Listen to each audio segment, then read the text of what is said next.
Yes, sir. You already know what time it is. It's time to tap in with Tune. And today, boy, we got a special guest in the building. We got the big homie, my man, Barak Amen. Yes, sir. Yes, sir. What's going on, brother? Hey, man, I'm happy to be here, man.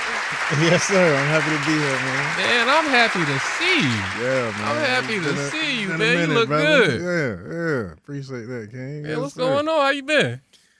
Chilling, man. Just working, grinding, you know what I mean?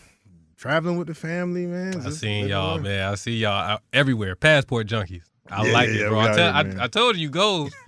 I told you family goals. Man, I appreciate that, man. They'll book it, though. It mentions you want to go somewhere, and then before I know it, 7:30 that night, it's booked. So, look, I was going through some of the old photos on my Facebook, bro. Yeah. You put in a lot of work. You put in a lot of work. Yeah. From the I'm So Petty show. Yeah. Which I gotta thank you for. The tune. Yeah, I gotta thank you for. Yes, You made me the official sir. DJ. You was one of the first people to lock in with me when I popped up on the scene. So I most definitely am appreciative. I'm honored, actually, and I'm definitely honored to have you in this spot, in this seat right here. Yeah.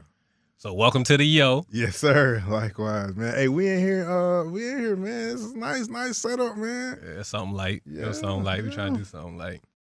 So I seen it from that point. You know, I was behind the scenes with you, and I watched you set up everything. You booked the show. Yeah. You booked the comics. Yeah. You set up the show. Yeah.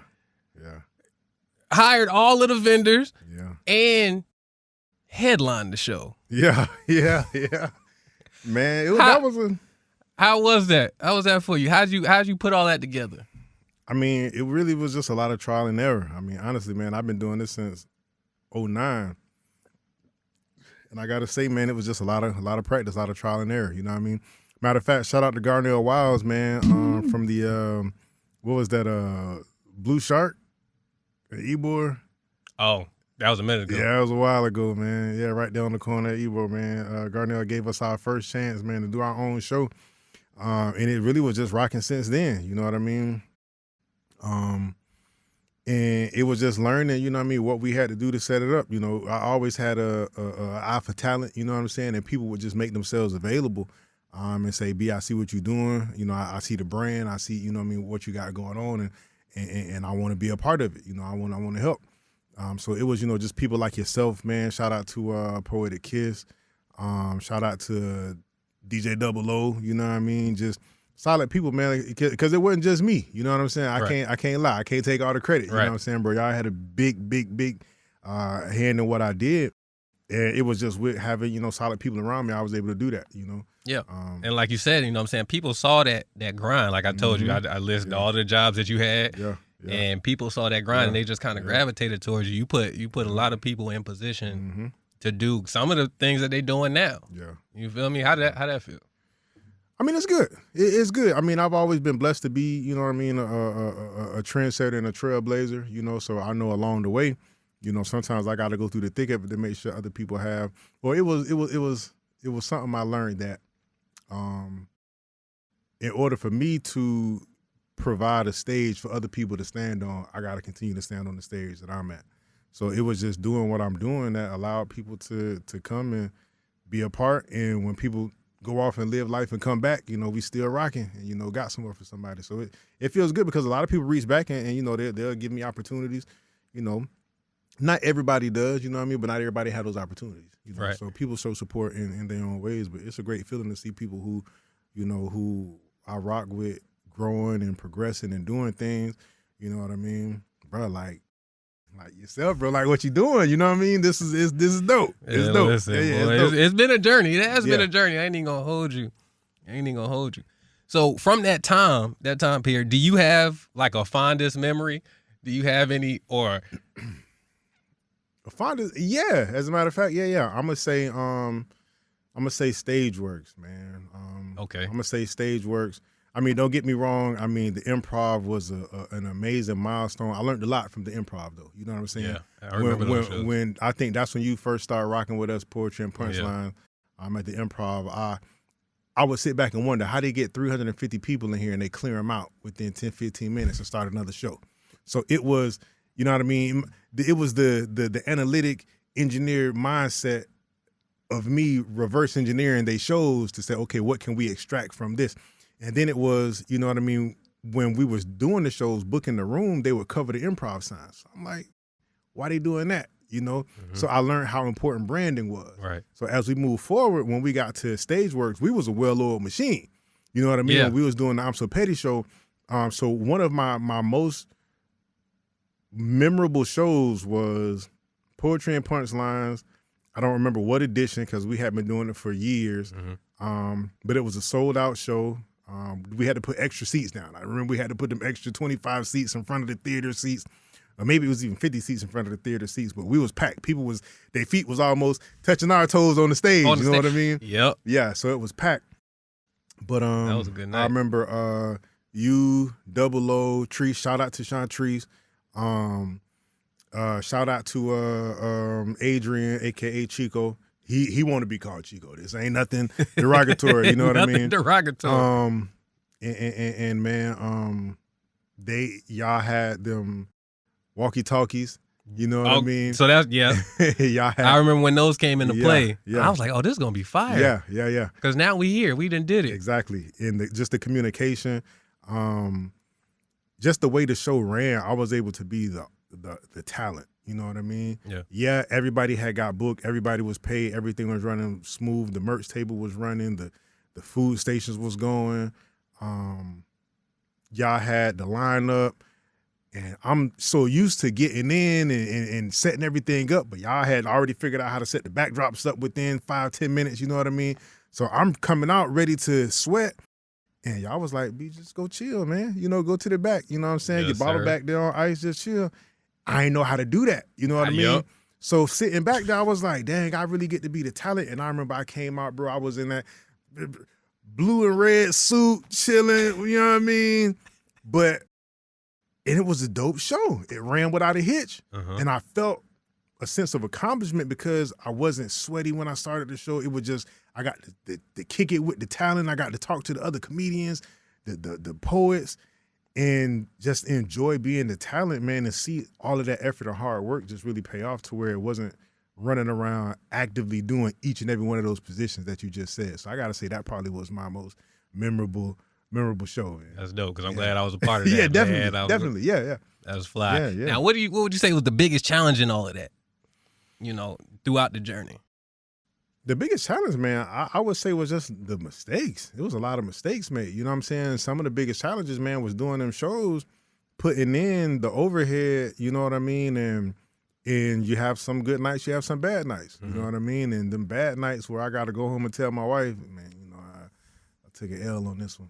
You know what I mean? Yeah. And when them L's start to stack up, you know what I mean, going home to tell her that was probably some of the biggest challenges, you know what I mean? Right. But I'm glad, you know what I mean, that I got to, not only is she, you know, supportive, but, bro, like, she more than got my back, you know what I mean? So some days she would get upset, you know what I mean? But Right. she'll sit with me and she'll listen to me trying to figure it out, you know what I mean? And then when I'm getting it right, she right there cheering me on, you know what I mean? So, yeah, I'd probably say, you know, those are the challenges, but also the blessings, you know? Because that support system was huge. Definitely, yeah. Now, did you always know you was funny? I mean, I've always been conversationally funny, you know what I mean? Just naturally energetic funny, but the comedy really didn't start until I think maybe my 29th birthday. I think we went on a cruise and my wife booked it. You know what I mean? Like I say, she always booking stuff. So we went on a cruise and they had a talent show on the boat. And they was like, give us 5 minutes of clean material. You know, you win this champagne bottle. And we drinking, taking shots anyway. And I'm nervous. I'm like, man, I'm not going to get up here in front of these people. And my wife was like, man, you funny. You should do it. You funny. You can win this. And I'm like, man, I'm not. And she was like, I believe in you. You can do this. And I'm like, you know what? I don't know these people. So I sat down for a little bit. Never gonna see him again. I thought about it. I thought about what I was going to say. He just said 5 minutes. So I just got up there and got in front of him, bro. And it was like, I won. You know what I mean? They gave me the bottle. I signed it. It's still on the shelf. Still on the shelf signed. Then I came back to the States and started doing open mics and just different shows. And I loved it. You know what I mean? I loved the applause. I loved the energy I got. I loved being able to get on stage and release what I was feeling. You know what I mean? Yeah, bro, it was a good feeling. So that's how I got into it. That's fly, man. And then we kind of separated. You kind of, took a little hiatus. Yeah. Catch me up, man. What's been going on, man? Well, just work. When the world paused, man, I think we had that Jamaica trip coming up. March 13th, 2020. You know what I mean? That's the same day we lost Breonna Taylor. The world paused, man. Rest in peace, Breonna. But the world we had that show, and, I had the travel business going. We had the shows. Everything was in person. You know what I mean? But when the world shut down and we couldn't do nothing no more, I had to pivot. I had to try to find something else to do, and we did the bounce house business for a little bit. You know what I mean? People was booking bounce houses on Monday, Tuesday, Wednesday because they working from home. They're trying to keep their kids busy. Kids couldn't go to school. So, I was able to pivot into that. So thank God I was able to make some money that way. And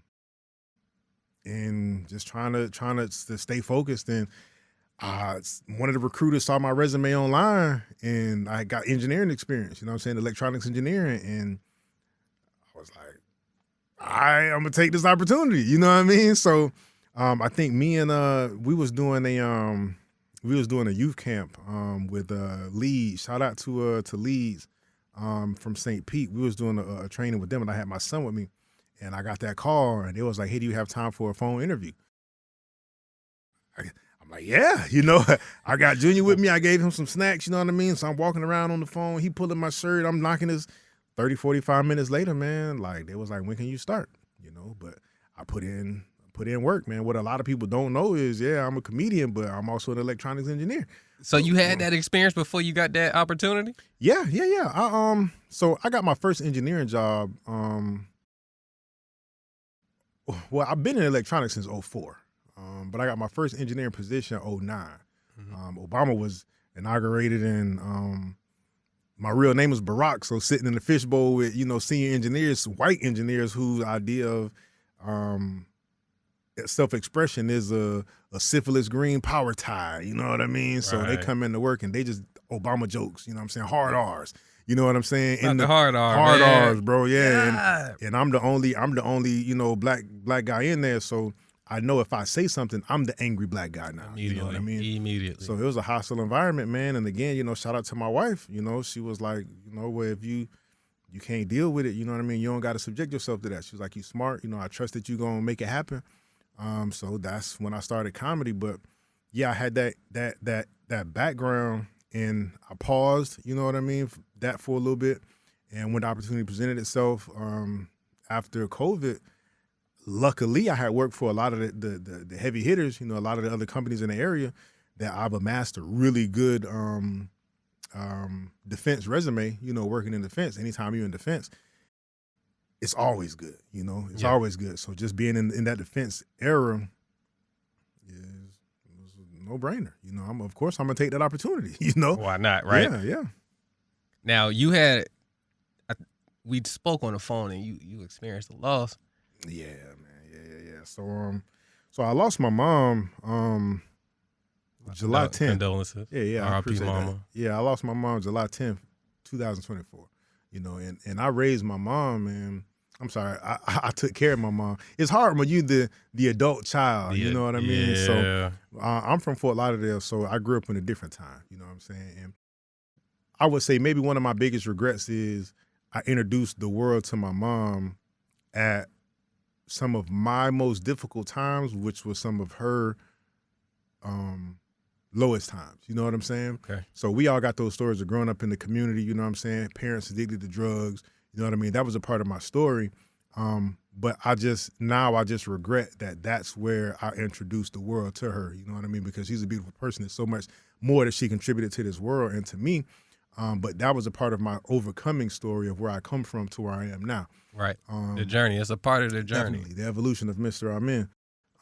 But yeah, so I pretty much took care of her, man, since I was 17, keeping her close. And I used to take her to do all her errands, you know what I mean? And just regular bill paying and grocery shopping and just household stuff. And she called me one day, and I was life was lifing, you know, busy, booked and going, you know what I mean, just doing stuff. And I was like, Ma, I can't come today, you know, just give me let me come this weekend. I'll take you to do your stuff this weekend, you know, just give me a little bit, you know, if you want, I'll order you something, you know, so at least you got something to eat for tonight, and I'll come tomorrow, you know, if you want.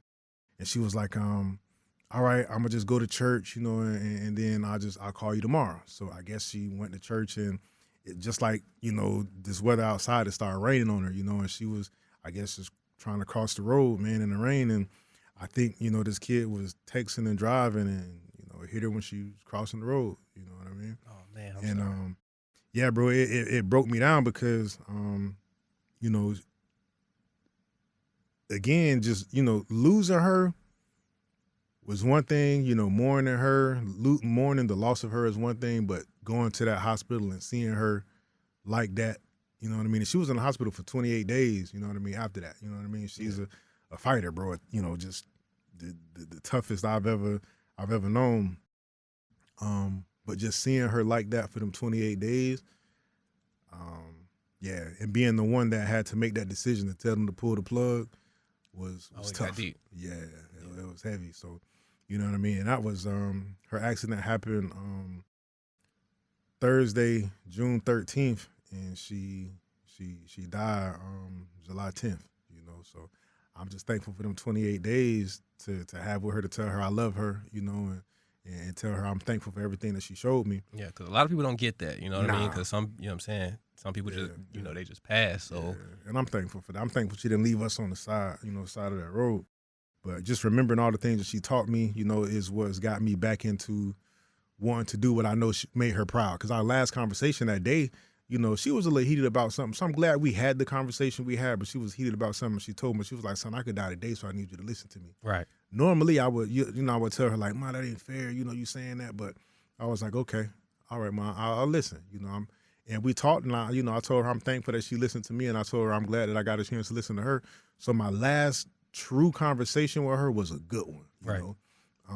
But she told me that she was proud of me, you know. She told me, she was like, you know, I wish I had the platform that you had, because I wouldn't be able to cussing at the people. I'd be talking to them about God, you know, and that's who she was. You know, I would take her grocery shopping, and I'm picking something off the aisle here. She 2 hours over talking to somebody about her church. You know what I mean? Random conversation. Yeah, just random, but that's who she was, you right. know? So that's what she told me. So, you know, that's why now I'm choosing to get back into comedy, but I'll accept church shows all day. Church, corporate, you know what I mean? Okay. But like, everybody know I can do the Def Jams, I can do the, you know, the hood shows. Right. That's nothing, you know what I mean? But it shows elevation to be able to go into a corporate environment or a church environment and make these people laugh. First of all, they paying what I'm asking, so the money there. Yeah. You know what I mean? Yeah. Let's talk. But it's good that I'm able to make her proud in that way. So that's what I'm doing. That's very important, and now you don't have to have those regrets. You know what I mean? Like you mentioned earlier, you kind of regretted, not being able to. How'd you put it? I just wish I would have highlighted, you know what I mean, some of her more beautiful. Once you all had those conversations, and then y'all got to have them conversations and clear that air. Yeah. And you got to hear she was proud of you. Yeah. You know what I'm saying? That can, it can clear the air for you and get that weight off of your shoulders. Yeah, so how did you do any therapy, or what is your form of therapy? I'm not gonna lie, I had to do therapy. And again, you know, I talked to my wife and I told her, and I had told her I needed to do therapy before this, just from working with the youth and talking to the youth and experiencing and taking on so much of the heaviness that they was giving me. Yeah. But once my mom died, I had to do, what is it? Grief therapy, which I'm not gonna lie, like it helped, you know what I mean? Being able to talk about it. But again, I feel that I still need something a little bit more in depth, and it's only been a year, and it feel like it's been yesterday. Right. I feel like it just happened yesterday. You know what I mean? And just those smells of the hospital, the smells of the yeah, man. And just when I close my eyes, as much as I want to see my mom's beautiful face of what I remember her growing up, you know what I mean? I can't help but see, you know, those last moments, and I'm trying to deal with that. So I'm looking at maybe like a PTSD or a therapy that's a little bit more. I need something a little bit more. Yeah, I need something stronger. Stronger. You know what I'm saying? Now, look, I know y'all do. You and your family, you got a beautiful family, by the way. How old are your kids? Man. So my oldest is 19. My middle daughter is 13, and my son just turned 7. So everybody's roughly 6 years apart, and I'm just a little over 6 years older than my wife. So that's a sequence. You got a little sequence, and I see, man, y'all passport junkies, man. Y'all traveling. Would you say that traveling is another form of therapy for you? Oh, definitely. Yeah, definitely. Definitely. And again, man, shout out to my wife. She know what I need. So again, that's why that partnership is definitely important. It is. You know what I mean? Yeah. Like we literally just got back from Costa Rica. Not even 12 hours. You know what I mean? So I'm touched down. Bro, I literally just like I still got this Costa Rica. You know what I mean? You still got the fit on. It's on me. You know what I mean? Airplane fit, bro. It's just beautiful because getting out of the country, my kids got passports. We making memories. We was talking about how many different countries we rode ATVs in, how many different countries we snorkeled in. You know what I mean? No, that's not everyday conversations. That's but not. I think me and my wife counted. I think we've driven ATVs in 8 separate countries, and I think she said her most memorable was ATV riding around the pyramids. You know what I'm saying? In Egypt. Ooh, so now look, talk about a flex, man. I mean, talk about a flex. It's not just seeing them. Yeah, actually riding excursions. Excursions, riding 4-wheelers and camels through the around the pyramids and in the city. You know what I mean? I'm sliding the fishtail in the 4-wheelers. You know what I mean? She loving it, and I just did that this weekend with my son. And he loved it, you know, so he loves he's like, Daddy, you wildin'. So, you know what I mean? He got a little personality now. He like you? Oh, yeah, man. Yeah, that's he'll tell anybody, I'm my daddy. I'm mini my daddy. So if he can, I can. You know what I mean? Oh, and when he say that shows me I got to go after it with a different, if I know he's coming behind me, you know what I mean? Like how we talked about the people that's coming on the stage after me. Yeah. Like I realize I can't leave him jokes for him to come and tell jokes. So what I create is so that he can step into what I create for him, whether it's the businesses, getting him into engineering, you know what I mean? Just creating that path to where when he says he wants to do what his daddy did, it's something he can be proud of. You know what I mean? That's why I don't just accept shows anywhere. I can't go to the booty club and do no shows because you can't bring jit. I can't. I can't show my daughter like, hey, your daddy on this flyer next to this girl with ass out. You know what I mean? I can't do that. And then try to preach. Yeah, you know what I'm saying? Self-respect. Yeah, exactly. But when they see me doing different shows and they come with me to these different events, they see and they said it. They was like, Daddy, all these people paid to hear you talk. Yeah, you know what I mean. So whether it's motivational, whether it's a corporate conference, whether I'm talking to youth or comedy. They know my words mean something. Right. You know what I mean? And unless I'm telling them to do something to clean their room, then they don't want to listen. They don't want to hear Daddy, none of that. No, the easy stuff. They don't want to hear none of the easy stuff. All, Daddy. The fatherhood, how important is that for you? Oh, man, fatherhood it's a blessing, man. It's probably the best thing I've ever done in life. You know what I mean? I never had a dad. So being able to be that example for my children and to be for them what I never had, and not just for them, but for other youth in the community, bro, it's a blessing. You know what I mean? One of the best things that I could ever be called in life is daddy. You know what I mean? That word just has so much, it's hard to even put into words. You know what I mean? Just knowing that when my kids are growing up, where they're looking for guidance, protection, leadership, I'm who they envision. You know what I mean? But bro, it's like take Superman. You know what I mean? Yeah, bro. Yeah. You can't do nothing wrong. Now how does that? Because you have the father figures mentorship program. Yes, sir. How did that being Superman and experiencing raising a little person translate into the father figure mentor? Well, we created Father Figures back in 2012. We've been doing the work. We just incorporated and got our 501c3 in 2020. And again, it was just streamlining. That's major. Yeah, it was just streamlining. You know what I mean?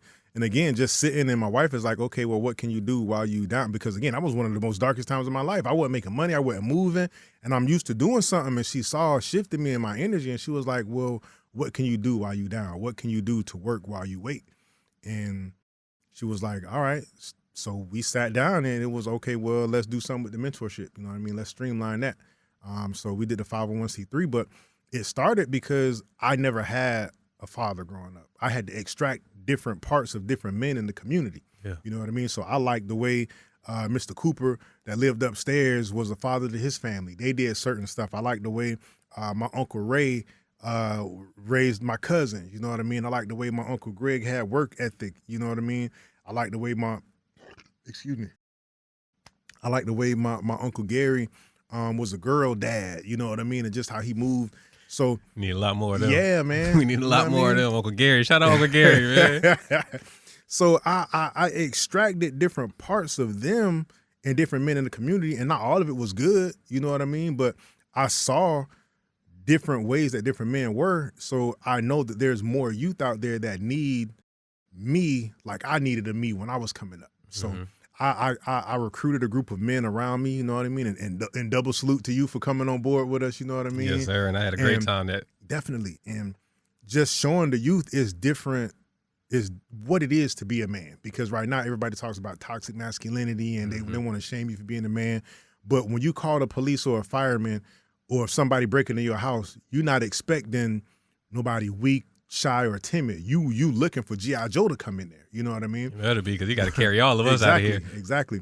But the thing, and shout out to Judge Joe Brown, one of the things that Judge Joe Brown says about masculinity is it's the imposition of a set of skills on a boy so that when he grows up, he can make where he lives a safer, more productive environment and contribute financially to his community. So that's exactly what we want to create. You know what I mean? We want to show boys that there's other avenues and vehicles to success than just being a rapper or a ball player or a drug dealer. You know what I mean? Be a protector. A protector and a leader. You know what I mean? Yeah. But we want to show them that there's nobility in being a plumber, or there's nobility in being an AC repairman or an electrician, doing things that human hands can only do. Because yes, I'm an electronics engineer, but I know that between AI and robots, the workforce is going to be infiltrated. You know what I'm saying? Yeah. If it's not something that only human hands can do, certain jobs are going to become obsolete. You know what I mean? So I want to push them towards manufacturing, towards engineering, towards getting in there, because I mean, the robots are beginning to make themselves. You know what I mean? but in certain aspects, you know what I mean? Wow. You have to get in and do something that the community needs. You know, so we just showing them that there's nobility in that, and showing them that an AC repairman makes $70,000-$80,000 in a bad year. Yeah, you know, on a bad year. That's a great living. So imagine when summertime come around, especially out here. Exactly. Yeah, because social media got them thinking you got to have a Bugatti and a Ferrari and chains and to be successful, but it's not always that. You know. So coming from the engineering background, and you was mentioning how you learned branding, and then you started reversing engineering, which you saw from like the Improv and then other big venues. You feel like that gave you that advantage to learn how to reverse engineer what you saw? Oh yeah. Well, it all. I mean, I wouldn't necessarily say that. Or you was always like that? Well, I think growing up, I learned different ways. Like I graduated high school at 16. You know what I mean? So I graduated early. But also, I didn't know that. Yeah, I graduated at 16. But I would get in trouble because I was talking to the person next to me or behind me, so I would always get in trouble. So shout out to my Aunt Barbara, man. She gave me my work ethic. That's my Uncle Greg. My Aunt Barbara is my mom's oldest sister. May she rest in peace too. She died 6 weeks after my mom. But she raised me, you know what I mean? So some of my punishments was giving a book report in front of everybody, you know what I mean, that was at the house for their spades tournament, you know what I mean? So graduating early, that I learned by association. So I had to realize what was my learning style, you know what I mean? Yeah. One thing that we don't know is we don't learn how we learn. How we you know learn. What I mean? So she sat with me and taught me what was my learning style. She helped me discover that. So I learned by association. You know what I mean? Sometimes kids that have learning disabilities, sometimes they learn by association. Yeah. You know what I mean? And I know what you're talking about, because again, they taught that they don't teach that until you get like to a college, and it's an elective, like college success class or something like that. And that's how I found out, was through like a college success class. And I found out that I was a kinesthetic learner, which is move through movement, which explains why I couldn't sit down in my classes. Yeah, which is why I also think that we need more male teachers too, because again, nothing against women. It's just women have a different learning style. Yeah. They want you to sit down, pay attention, but testosterone don't allow us to sit still. Testosterone makes us want to move around. We have to be active. You know what I mean? Yeah. Estrogen, girls are used to sitting calm like a lady. Right. Great posture, sitting still, paying attention. Boys, we got to do things. So being that type of learner, I learned that, okay, well, I see how something is, but how did it become that way? You know what I mean? So when you ask the question, when we went to the improv, I learned, okay, well, this is how they break down and get so many people out. Okay, so we got to adopt that. Okay, so the reason why they're covering the improv sign is because branding is important. Okay, so we got to put our brand behind us. So when we take photos or people are recording, our brand is still there. Okay, so backdrops, the process, which is how everybody gets in and out. You know what I mean? The food, the drinks, how everything works. So just sitting back and seeing that, I'm like, okay, cool. From the front door, when people walk in to the time they walk out, what do I want them to experience? And that's what a brand is. The brand is the experience. You know what I mean? The brand isn't the logo. You know, a logo is what they see. Is what they see. So the difference between branding and a logo is the branding is, so a logo is asking a girl on a date. Branding is the reason why she would say yes. You know what I mean? Right. Why she like you. Why she like why she feeling you. Yeah, you know what I mean? So you got that Riz? You got Riz? The Riz. Or you don't? Yeah, the Rizzler. So that's what my son said. You got to have the Riskets for the biscuits. Yes, you know sir. what I mean? So, yes, he learned already. See, that's the problem. You see what I'm saying? Yeah, man. And not the shiesty uncles that was teaching you that the other way. Man, yeah, but yeah, it's again, man, just learning. So in all of that, you know, you was telling me a story. You had a wild travel experience, man. What's the wildest travel experience that you think you experienced in all of your countries that you done visited? So probably DR, man, and not the way people gonna think. DR, man, not the way people gonna think, man. Me and my wife, man, we was in DR. For one of my birthdays. I don't remember how many years ago, but we was out there, and usually when we travel, you know what I'm saying, domestically, it's a certain way you have to travel with a firearm, you know what I mean? So it has to be stowed a certain way inside of a locked bag, inside of a locked bag that's checked, and you have to let them know when you get there that, hey, you're traveling with a firearm. They give you a document where you sign it, they check it in, it's underneath the plane. You don't have access until you land, and wherever you're going, hopefully, you know what I'm saying, their laws allow you to have it like that. So we're used to traveling like that, depending on where we're going.